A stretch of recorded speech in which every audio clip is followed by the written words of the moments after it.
बांझ रुला देने वाली कहानी। 14 साल की उम्र में जब खेलने कूदने की उम्र होती है तब रिश्ता हो गया। उस समय में सभी की लड़कियां 12-13 वर्ष में ही ब्याह दी जाती थीं। शादी का मतलब भी पता नहीं होता था, बस ये सोचकर खुश होते थे कि नए नए कपड़े मिलेंगे। माँ थी नहीं तो पिताजी ने बस जो थोड़ा सा घर का काम काज सिखाया वही आता था। शादी का दिन आया और बस सारी रस्मों के बाद विदाई का वक्त भी आ गया। रोते रोते मैं बैठकर ससुराल पहुंच गई। इतनी आलीशान हवेली देखकर मन ही मन बहुत खुश हुई। तभी आंसू माँ की आवाज़ आई, अरे जल्दी से कलश लाओ, बहू आ गई है। और मैंने घूंघट की आड़ से अपनी सास को देखा। आंखों से एकदम सख्त मिजाज की लग रही थी। मुझे सच मानो थोड़ा डर गई थी उन्हें देखकर। सारी रस्में ख़त्म होते होते रात हो गई थी। बिस्तर पर लेटते ही नींद आ गई। सुबह सुबह नौकरानी ने आकर जगाया था कि चलो रसोई बनाने की रस्म है। तैयार होकर रसोई में गई और खीर बनाई। सबने तारीफ भी की, पर सासू माँ ने कमी निकाल दी। साथ ही साथ हिदायत भी दे दी कि अब बचपन छोड़कर कुछ काम काज सीख लो। 15 दिन बाद मेरे पति को भी हॉस्टल जाना था, क्योंकि वह तब बीए कर रहे थे। खैर, अमर भी हॉस्टल चले गए और मैं अकेली रह गई, अपनी सास और ससुर के साथ पढ़ती। बीच बीच में अमर चिट्ठी लिखते थे, पर पहले सासू माँ थी, बाद में मेरे पास आती थी। उम्र कम होने की वजह से इतना फ़र्क नहीं पड़ता था। मेरे अकेलेपन का साथी था आम का पेड़। हाँ, वही आम का पेड़ जो हवेली के पीछे के आंगन में लगा था। उस आम के पेड़ के नीचे एक कच्ची मिट्टी का कमरा भी बना हुआ था, पर वो पेड़ फल नहीं देता था, इसलिए सारे हवेली वाले उस पेड़ को बांझ कहते थे। पर मुझे न जाने क्यों उस पेड़ से बहुत प्यार था। जब काम से निर्वत होकर कुछ फुर्सत के पल मिलते थे तो एक वही पेड़ था मेरा साथी। उसको देखते हुए मैं अपनी सारी थकान भूल जाती थी। 2 साल बीत गए और मैं 16 की हो गई। अमर की भी स्नातक की पढ़ाई पूरी हो गई थी।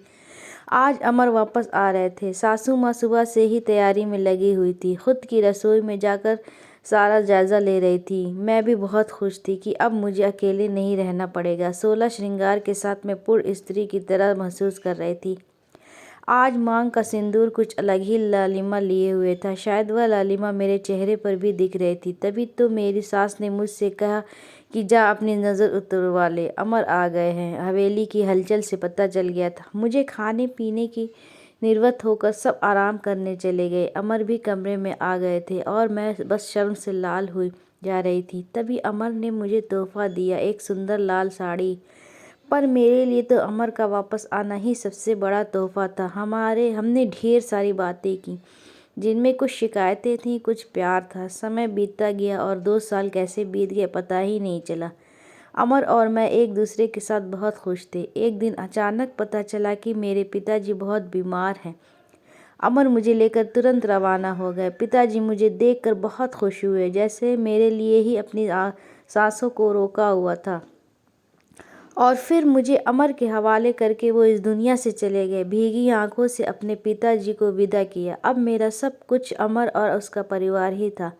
समय गुजरता गया और अमर ने अपनी लॉ की पढ़ाई भी पूरी कर ली और अब वो सरकारी वकील कहलाने लगे थे। पर भगवान ने मुझे अभी संतान सुख नहीं दिया था।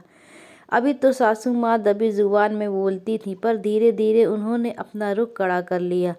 अमर बहुत व्यस्त रहते थे अपने काम में, सो वो मेरे पीछे सारा दिन पड़ी रहती। धीरे धीरे सारे गांव में ये बात फैल गई कि हवेली की बहू बांझ है। तीर की तरह चुभता था ये शब्द, पर कुछ कह नहीं पाती थी, सिर्फ आंसुओं से दिल हल्का करती थी। अमर मुझे दिलासा देते थे, पर लोगों का व्यवहार अंदर ही अंदर मुझे खोखला कर रहा था। अभी मेरी उम्र ही क्या थी, सिर्फ 19 साल, और लोगों ने मुझे बांझ बना दिया। बचपन से ही शरीर से दुबली पतली थी मैं। फिर माँ के मरने के बाद ठीक से पालन पोषण भी नहीं हो पाया था। एक दिन अमर जब दोपहर के खाने पर घर आए तो सासू माँ ने फरमान सुना दिया कि हम अमर की दूसरी शादी करेंगे। उफ, इतना बड़ा धोखा अमर कैसे दे सकते हैं मुझे? नहीं, ऐसा नहीं हो सकता है। बत्ती बुझा दो, मुझे सोना है। अमर, कुछ बात करनी है आपसे। मैं थक गया हूँ धानी, मुझे सोने दो। अमर, क्या आप दूसरी शादी करेंगे? धानी, मैंने कहा ना सोने दो, मुझे थक गया हूँ। मैं तुम सब लोगों की चिक चिक सुनते सुनते, उधर माँ है और इधर तुम, परेशान हो गया हूँ मैं। मन करता है आत्महत्या कर लूँ। नहीं अमर, ऐसा मत कहिए, धानी ने अमर के मुंह पर हाथ रखते हुए कहा। आपके अलावा अब कौन है मेरा। धानी करवट लेकर सारी रात आंसू बहाती रही और जब सुबह उठी तो एक टूटी हुई औरत बनकर जो मजबूर होकर हर चीज़ से समझौता कर लेती है। सारी रात यही सोचती रही कि शायद अमर ने भी मौन स्वीकृति दे दी है दूसरी शादी के लिए, पर उसे ये कहाँ मालूम था कि उसकी माँ ने किस हद तक उसे मजबूर किया है दूसरी शादी के लिए। 1 महीने के अंदर ही अमर की दूसरी शादी गेंदा से हो गई। गेंदा अमर की माँ की दूर के रिश्तेदार की बेटी है। धानी अपना सामान उस पीछे वाले कमरे में रख ले, आज से गेंदा इस कमरे में रहेगी अमर के साथ।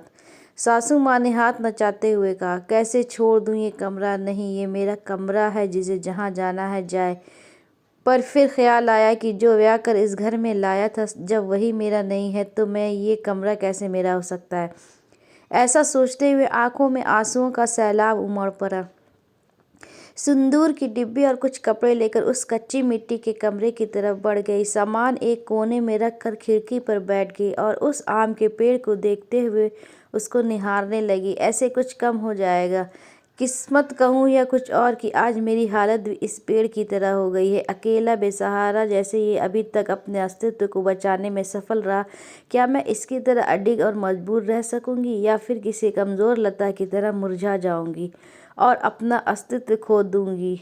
नहीं, ऐसा नहीं होगा। ये मजबूर रहूंगी। जब से बेजुबान पेड़ सबसे लड़ सकता है तो मैं क्यों नहीं। अपनी विचार श्रृंखला से बाहर आते ही मैंने अपने आप को संभाला और हर स्थिति में लड़ने के लिए तैयार किया। दिन गुजरते गए और मैंने घर के कामों में अपने आप को व्यस्त कर लिया। अपनी कोठरी के आसपास खूब सारे पेड़ लगाए और बाकी बचे हुए समय में उन पेड़ों की देखभाल करने लगी। साथ ही उस आम के पेड़ की खास देखभाल करती थी। गेंदा एक सुलझी हुई लड़की है। वो जब भी मुझसे बात करने के लिए आती, मेरी सासू माँ उसे बहाने से बुला लेती। अमर पहले से भी ज़्यादा व्यस्त रहने लगे थे। मुझसे बात तो करते थे, पर एक पछतावा हमेशा उनकी आंखों में दिखता था। शायद मेरी हालत देखकर बुरा लगता था उन्हें, पर माँ के खिलाफ जाने की हिम्मत नहीं जुटा पाते थे। गेंदा के दिन खुशी से गुजर रहे थे और मेरे दिन बस गुजर रहे थे। और देखते ही देखते वो दिन भी आ गया जब गेंदा ने खुशखबरी सुना दी कि वो माँ बनने वाली है।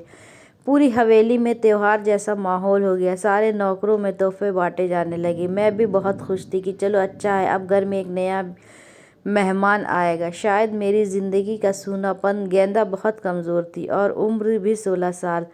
उसे बहुत तकलीफ़ होती थी जब सासू माँ का आदेश था कि उसकी अच्छे से सेवा की जाए, जिससे कि उसकी कमज़ोरी दूर हो सके। सारी देखभाल के बाद भी गेंदा का वज़न कुछ खास नहीं बढ़ रहा था।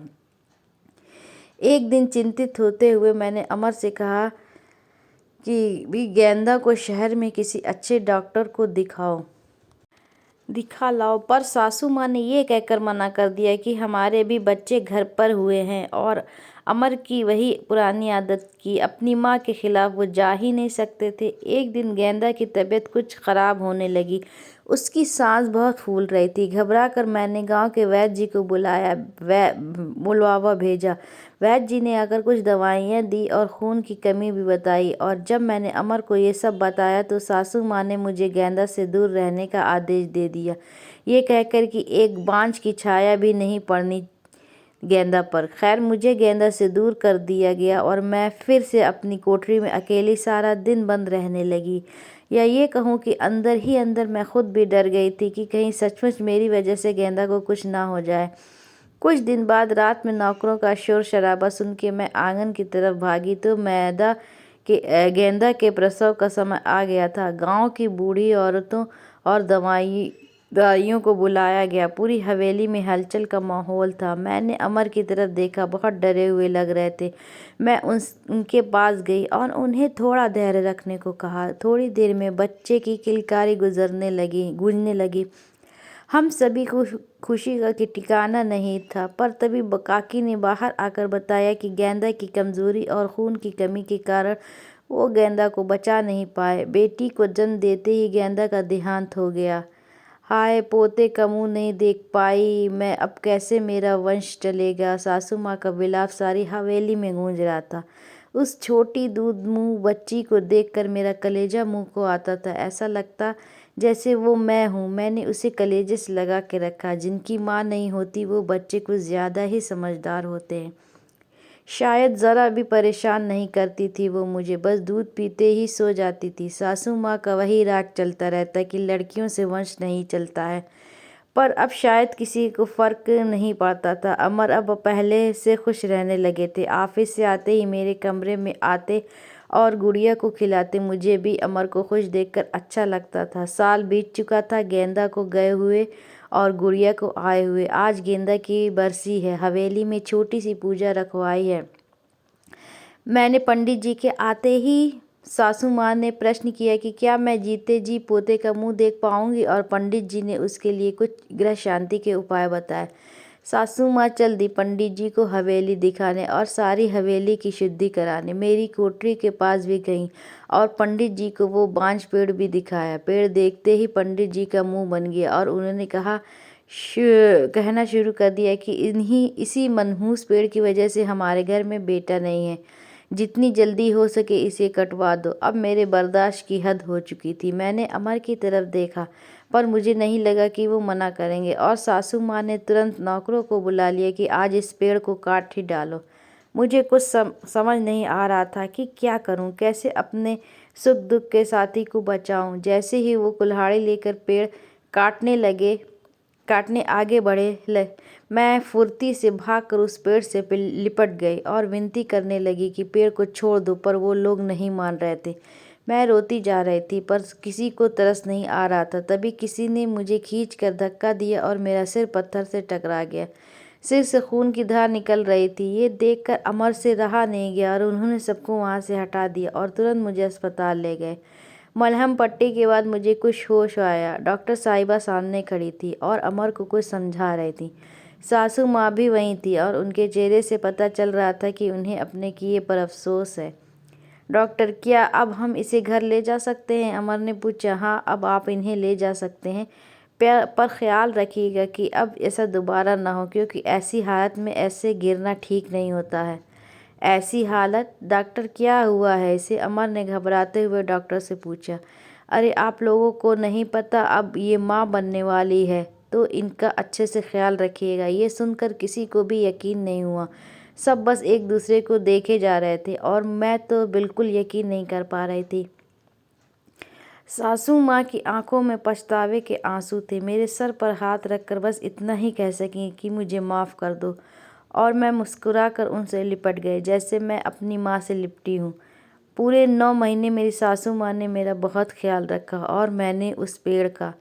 आज मेरी डिलीवरी होनी थी। सासू माँ समय से मुझे अस्पताल ले गईं ताकि जो गलती उन्होंने गेंदा के समय की थी वो अब ना हो। बधाई हो, आपके पोता हुआ है। नर्स ने सासू माँ को खबर सुनाई और सासू माँ ने हाथ में अंगूठी निकालकर नर्स को दी। वो खुश थी, पर इस वजह से नहीं कि पोता हुआ है, बल्कि इस बात पर कि मैं बिल्कुल ठीक हूँ। हवेली में धूमधाम थी। सब खुश थे कि हमारे परिवार पूर्ण हो गया था बेटी और बेटे के आने से। एक और खुशी कहीं और भी पनप रही थी। वो उस आम के पेड़ में फल आ रहे थे। शायद हम बहुत जल्दी चिंता करने लगते हैं फल मिलने की, पर हर चीज़ का एक समय होता है। कुछ कुपोषित शरीर हो या पेड़, दोनों ही फल नहीं देते।